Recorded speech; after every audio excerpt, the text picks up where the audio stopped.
In fact, I don't understand why I act the way I do. I don't do what I know is right. I do the things I hate. Romans 7:15. He was talking about sinning. God could have made us perfect so that we wouldn't ever sin. Why didn't he? God's plan first was to rescue and restore us. The rescue was when we were born again. Many Christians don't understand the restoration process, and as a result, they're confused, sometimes angry, or really frustrated with God. Like God, we are a three-part being. We have our spirit, our soul, which is our mind, our will, and our emotions, and our body. Each of these are sanctified by God at a different time and in a different way. Sanctification is the theological term. It simply means to be made holy, and then it also means to be set apart for God's purpose. Immediately when we're born again, our spirits are regenerated. They are recreated. We're given a new nature, and our sin is removed.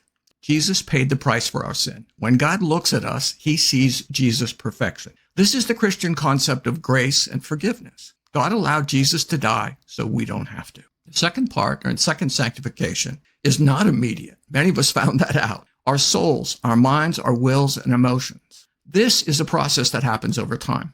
There are no shortcuts. This is part of our growth and development as sons and daughters of God. This is the battle we fight daily. It's our souls that fight against our spirit. It's our self, our thoughts, our desires, and our emotions that fight against the spiritual part of us. The choice we must make every day is who we're going to love. Ourselves, the things of Satan, with the things of this world, or are we going to love Jesus?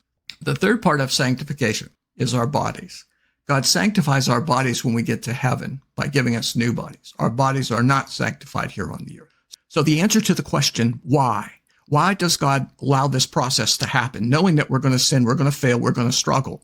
The answer to that question is this is God's process for restoring us as sons and daughters. It's through this struggle that we learn to rely on him and depend on him.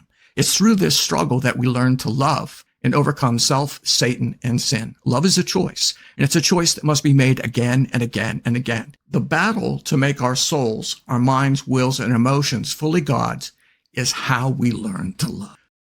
If you enjoyed this, please like, comment, and subscribe. Thank you for listening.